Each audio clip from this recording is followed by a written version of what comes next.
یہ اللہ تعالیٰ کی عنایت ہوتی ہے کہ ہمیں ایک لیکن وہ جو عرب تھے وہ تو امیین اس معنی میں کہ وہ ان پڑھ تھے، تو ان پڑھوں کو اللہ تعالیٰ نے وہ سمجھ دے دی کہ وہ سمجھ گیا، لیکن پڑھے لکھے یہ ہے اہل کتاب دشمن۔ ایک اس نے جو طریقہ اختیار کیا نا تدریج کا، جو حکیم صاحب نے بتایا کہ پہلے اسلام کا دفاع کرو، کوئی دعویٰ نہ کرو، صرف اسلام کی طرف سے مناظرے اور کتابیں لکھی آ رہی، اور یہ مسیحی لوگ تھے، ان کی بڑی یورش تھی نا اس وقت، یہ بہت کفر بک رہے تھے، بہت حضور پر حملے کرتے تھے، تو اس نے یہ محاذ سنبھالا، ان کا رد کیا، اور رد کرنے کے لیے ایسی ٹیکنیک اختیار کی کہ اگر کچھ چیزوں کا انکار بھی کرنا پڑے نا، ان کو ہرانا ہے، میدان جیتنا، یہ کام شروع کیا۔ کوئی نہیں کہا نبی، نہ کوئی عیسیٰ علیہ السلام کو کچھ کہا۔ آپ حیران ہوں گے کہ اب 30 آیتیں وہ کہتا کہ قرآن مجید میں صاف مل گئی ہیں، جس سے پتہ چلتا کہ عیسیٰ علیہ السلام مر چکے، اب یہ لکھتا، مگر 12 سال جو کتابیں شائع کی ہیں، دین کی خدمت کرتا تھا، اس میں یہی ہے کہ وہ آسمان پر ہیں، زندہ ہیں، وہی دوبارہ آئیں گے۔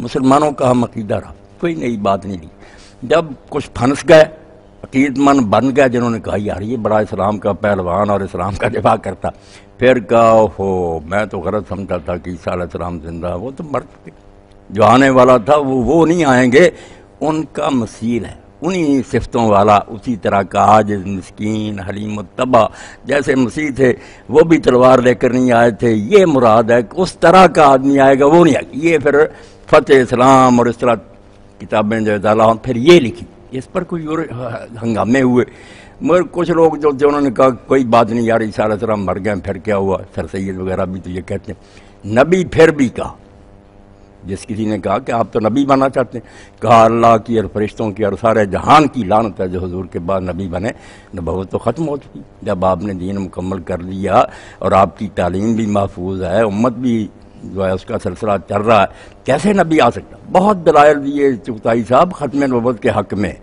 ایسے ایسے لکھے کہ لوگوں نے کہا پکا مومن۔ دہلی کی جامع مسجد میں کہا سید نذیر حسین رحمۃ اللہ علیہ نے جب کہا تو نبی بننے کا ارادہ رکھتا، اس نے کہا سارے اہل اسلام جمع دعا کرو کہ جو حضور کے بعد نبی کسی قسم کا بنے اس پر اللہ اور فرشتوں کی لعنت۔ اب لوگ مجدد وغیرہ تو ہضم کر گئے، مگر 1901 میں یعنی پورے 20 سال لکھتا رہا کہ نبوت بن رہا ہے، کوئی نہیں ہے، پھر وہاں جا کر کہ نہیں جیسے عیسیٰ علیہ السلام کے بارے میں غلط فہمی میں تھا، اسی طرح یار میں تو نبی تھا مگر خواہ سمجھتا رہا کہ میں نبی نہیں ہوں، پھر پینترا بدل لیا 1901 میں۔ اور اس کے لیے کام بھی کس طرح کیا کہ ایک اس کا مرید تھا عبد الکریم سیال کوٹی، خطبہ وہ دیتا تھا، ذرا اچھا تھا بولنے والا، یعنی آواز کرتا تھا جمعہ کا، وہ عبد الکریم کرتا تھا، اس کو یہ کہا کہ آج جمعہ جو پڑھانا نا اس میں یہ آیات پڑھنی ہے کہ رسول کی آواز سے اونچی آواز نہ کرو، یہ ساری پڑھنی، اور اشارہ کر دینا کہ تم میں بھی ایک رسول موجود ہے۔ وہ سورہ حجرات پڑھائی جو حضور کے بارے میں تھی کہ نبی کی آواز سے اونچی آواز نہ کرو، وہ سارے خطبے میں اس نے ساتھ ہی یہ کہا کہ تم میں بھی اللہ کا ایک رسول موجود ہے۔ اب بہت سے لوگوں کو تو آگ لگ گئی کہ یار اور باتیں تو ہم مانتے تھے، یہ تو حد ہوگی کہ ختم نبوت کا بھی انکار کر رہی ہے۔ بعد میں وہ گلے پڑ گئے، انہوں نے پکڑ لیا کہ آپ نے یہ کیا بکا ہے، تو مرزا صاحب گزر رہے تھے پاس، تو اس نے کہا یہ اللہ کے رسول ان سے ہی پوچھ لیتے، یہ جلدی سے یہ کہہ کرنا کہ جو مولانا عبد الکریم نے کہا یہی میرا مذہب، اندر گھس گئے، مگر دیکھتے رہے کہ کیا ہنگامہ برپا ہوتا۔ تو ساری رات حکیم صاحب جو تھے نا وہ کانپوری اس کے مرید، رات نیند نہیں آئی اس کو، ساتھ دیتے رہے تھے مولوی نور الدین بھی، اور وہ بھی بیچارہ پریشان پھرتا رہا کہ ہم کس کے ساتھ شامل ہو گئے، مگر انہوں نے پھر اپنے دل کو مطمئن کر لیا، وہ لاہوری جماعت بن گیا کہ نہیں مرزا صاحب وہ نبی نہیں بنتے جو پہلے نبی تھے، یہ امتی ہیں، ذلی ہیں، وہ ساتھ نہیں چھوڑا، ایک الگ گروہ لاہوری بن گیا جو ختم نبوت کو ہی سنبھالے بیٹھا۔ انہوں نے النبوۃ فی الاسلام مولوی محمد علی لاہوری جو ان کا امیر تھا لکھی ہے، ہم سے بھی بڑھ کر دلائل دیے ہیں کہ کوئی نبی نہیں آ سکتا، جو یہ شوشے چھوڑتے ان کے جواب اس نے دیے، بڑی اچھی کتاب ہے وہ انہوں نے تو اپنا بس دل مطمئن کر لیا کہ نہیں جو یہ کہتے ہیں نبی وغیرہ یہ صرف ایک لفظ ہی ہے، سچ مجھ نبی نہیں۔ دوسرا گروہ جو زیادہ ہے اس کی اولاد قادیانی، انہوں نے کہا نہیں بالکل اس طرح کا نبی جیسے موسیٰ عیسیٰ اور دوسرے تھے، کوئی فرق نہیں بلکہ ان سے اعلیٰ، وہ سارے جو ہیں اس کے مقابلہ میں گھٹیا۔ تو دو گروہ بن، اس طرح آہستہ آہستہ جو اس نے قدم اٹھائے نا، شروع میں اگر کہہ دیتا تو شاید کوئی بھی ساتھ نہ دیتا، پہلے دین کی خدمت، پھر آہستہ آہستہ میں بیعت لینے کے لیے ماموروں کا اور دین کے کام کے لیے اکٹھے ہو جائیں.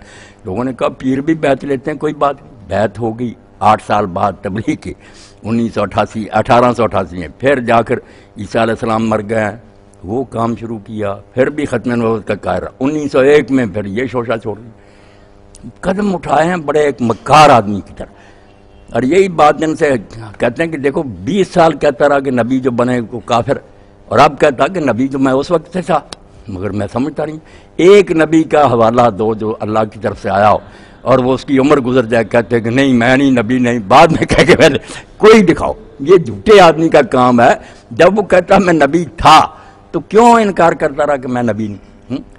کہتے نہیں انہیں پہلے تعریف نہیں معلوم تھی نبی کی, اس لیے وہ سمجھتے تھے کہ میرے اوپر وہ تعریف نہیں آیا, اللہ نے نبی مقرر کیا.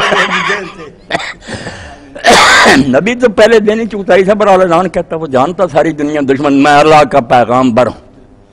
کوئی مخالفت کے اس کو اپنے منصب کے سمجھنے میں کوئی غلط فہمی ہوتی, اللہ اس پر روشنی اتارتا ہے, وہ نور میں دیکھتا کہ میں واقعی اللہ کا نبی ہوں, فرشتہ میرے پاس. کوئی شک ہوتا؟ اس کی ہر بات ایسے ہی ہے کہ 12 سال عیسیٰ علیہ السلام زندہ ہیں, پھر یہ عقیدہ شرک بن گیا. ہاں نبی نہیں آ سکتے, پھر نبی ہو سکتے. پھر یہ بھی کہتا رہا کہ میرا ماننا نہ ماننا کوئی بات نہیں, میں اس طرح کا نبی نہیں جس کو نہ مانے کافر. یہ سب لوگ بھی مسلم. بعد میں پھر جا کر یہ بھی کہنا شروع کر دیا کہ نہیں یہ اسی طرح کے کافر ہیں جس طرح رسول اللہ کے منکر کافر ہیں, ان کا جنازہ نہ پڑھو, ان کو بیٹیاں نہ دو. اب یہ دیکھیں کیسی چالاکی. کہتے ہیں یہ شریعت والا نبی نہیں. بھئی شریعت والا اور کیا ہوتا؟ جب نبی آ کر یہ اعلان کرتا, بے شک وہ امتی نبی ہو, اعلان کرتا کہ میں نبی ہوں, شریعت تو آ گئی کہ مجھے مانو, یہ آرڈر آ گیا. اس کا یہ کہنا ہی دیا کہ میں نبی ہوں, اس میں یہ حکم ہے کہ میرے پر ایمان لاؤ, جو نہیں لائیں گے وہ کافر ہو جائیں گے.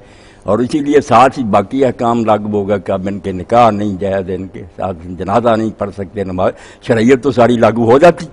دعویٰ نبوت خود تشریح ہوتی, قانون ہوتا ہے کہ میں اللہ کا بھیجا ہوں, مانو مجھے, جو نہیں مانو گے کافر ہو جائے. اور مسئلہ مسائل نماز روزے کو چھوڑیں, بنیادی بات جو ہے تشریح وہ تو ہوتی.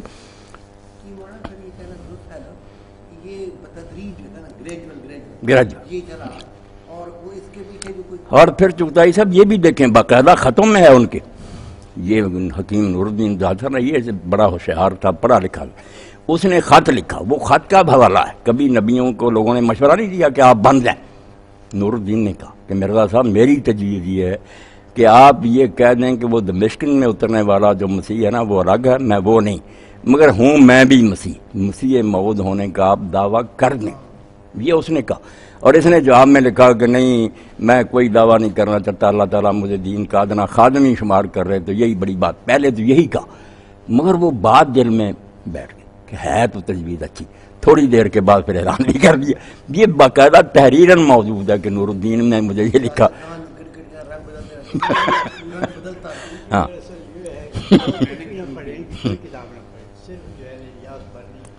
ہاں قادیانی مدد. پہلے تو اس کو ایک معقول شریف اور ایک یعنی صحیح دماغ آدمی بھی تسلیم نہیں کر سکتا. اتنی تضادات اس میں آپ کو ملے گی کہ آپ الیاس برنی کی وہ بہت الگ ہے, قادیانی مدد بہت ہے. کتاب جمع کر دی اپنی طرف سے نہیں, ان کی جو سارے ہیں اسی کے حوالے سے 800-900 صفحے کی کتاب نا, بہت اس نے محنت کی. 800-900 صفحے کی بس, باب وارنا ختم نبوت کے بارے میں یہی پہلے کیا تھے, بس کوئی ایک سطر بھی نہیں لکھی اپنی طرف سے, وہ شیشہ سامنے کر دیا. مولانا میں نے یہاں بیان کیا تھا ایک دفعہ, آپ کو یاد ہوگا کہ انگریز جب آیا تو ان کو سب سے زیادہ سیٹ اپ 1857 والا ملا. بہت سارے انگریز مارے گئے. نہیں تو وہاں سے 1862 میں ایک کمیشن آیا کہ یہ کیا ہوا تھا. انہوں نے 12 تحقیقات کی. انہوں نے کہا کہ ایک لفظ جہاد ہے, یہ اس کی شرارت ایسا ہے. پھر 5 سال کے بعد انہوں نے اور زیادہ ایک کہا کہ تفصیل سے معلوم ہو. انہوں نے یہ معلوم کیا کہ یہ جہاد ہے اور یہ قرآن میں آیا ہے, نبی پر اترا ہے قرآن اور اللہ کی طرف سے اترا. اب اس کو کوئی آدمی ختم نہیں کر سکتا.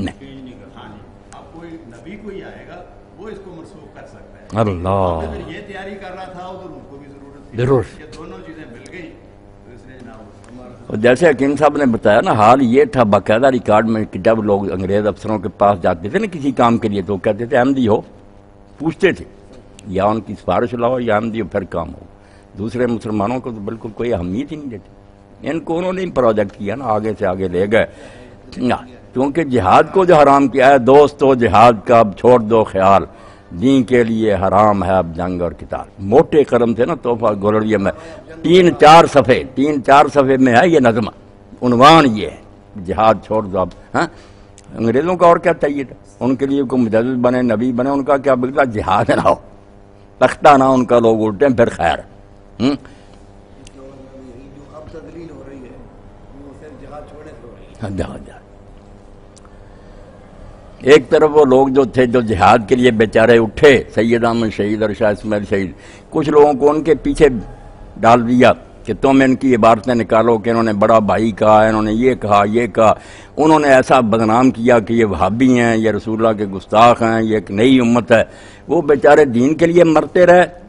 اور اس پر ہی میر سودا نے یہ بہت اچھی ربائی کہی اس زمانے میں دہلی میں، وہ بھی مجاہدین کے حامی تھے. انہوں نے کہا سودا قمار عشق میں شیریں سے کوہ کن، بازی اگرچہ پا نہ سکا سر تو کھو سکا. وہ شہید تو ہوگا. کس منہ سے اپنے آپ کو کہتا ہے عشق باز، اے روح سے آ تجھ سے تو یہ بھی نہ ہو سکا. صرف حلوے مانڈے کھاتے رہے، فتوے دیتے رہے، ایک انگلی کا معمولی خون ہی نکلا. یہ باقاعدہ ان کے قاضی بن گئے انگریزی عدالتوں کے. مولانا رضا خان کے بڑے جو تھے جج بن گئے. کوئی انگریز کے خلاف کچھ نہیں. وہ جو مارے گئے وہ بدنام ہو گئے کہ وہ گستاخ ہیں، بے ادب ہیں. اور کوئی اللہ کا بندہ نہیں کرتا کہ پڑھے لکھیں آپ لوگ، آپ خود لکھیں تقویت الایمان اور صراط مستقیم شروع سے آخر تک پڑھیں. اگر وہ بات نظر آئے جو یہ نکالتے ہیں تو آپ ہمارا منہ کالا کریں. جب پڑھنا ہی نہیں اپنی طرف سے گاڑ لینی بات، تو لوگوں نے قرآن مجید پر تھوڑے اعتراض کیے. ستیارت پرکاش میں دیانند نے ایک پورا باب لکھ دیا قرآن کے ترجمے لیے کہ قرآن کہتا خیر الماکرین، اللہ سب سے بہتر مکر کرنے کو کہتا ہے. جن مسلمانوں کا خدا مکار ہے، فرادیہ ہے. بھائی لفظ تو ہے مکر کا. کیا کریں جن کی نیتیں خراب ہوتی ہیں. مولانا احمد رضا خان نے بھی جہاد کی مخالفت کی. نہیں جہاد تو خیر انگریزی حکومت میں کچھ سوال ہی نہ پیدا ہوتا تھا، نہ اس وقت وہ ہمارے پاس اتنی طاقت تھی. باقی جانے ہی ذائقن، مگر جہاد کو ویسے نہیں نہ حرام کیا جیسے غلام احمد. اس نے تو دوسرے علماء تو اگر کہتے تھے نا کہ حالات نہیں یا شرائط نہیں پوری، وہ الگ بات ہے کہ آخر کو استطاعت تو ہونی چاہیے، طاقت. یہ تو سرے سے کہتا تھا نا کہ نہیں، وہ دور گیا. بلکہ اس نے ظالم نے انبیاء پر اعتراض کیا، کڈا ظالم ہے. اللہ پر بھی کہتا جہاد جو ہے نا پہلے خون ریزی ہوتی تھی. موسیٰ علیہ السلام کے زمانے میں بچوں اور عورتوں کو بھی قتل کیا جاتا تھا. حضور کے زمانے میں اس میں ذرا نرمی آئی کہ عورتیں بچے نہیں قتل. اب میرے دور میں بالکل ہی خالص رحمت ہوگی کہ کسی کو کچھ نہیں کیا. یعنی اللہ بھی اس زمانے میں ظالم تھا کہ بچے اور عورتیں مرواتا تھا. اللہ، موسیٰ، رسول اللہ سارے بدنام کر دی. اور صحیح یہ ہے کہ شاید وہ نجات ہی پا گیا کیونکہ وہ بیچارہ مانتا تھا کہ مجھے مراق کی بیماری کا نا اعتراف کرتا تھا کہ مجھے مالی خالیہ، اس لیے اس کو قابو نہیں تھا اپنے. یہ اس کے بیٹے بشیر الدین نے بھی عدالت میں بیان دیا تھا کہ مجھے بھی ہے سارا ہماری خاندانی بیماری ہے، میری والدہ کو بھی مراقی کے پاگل.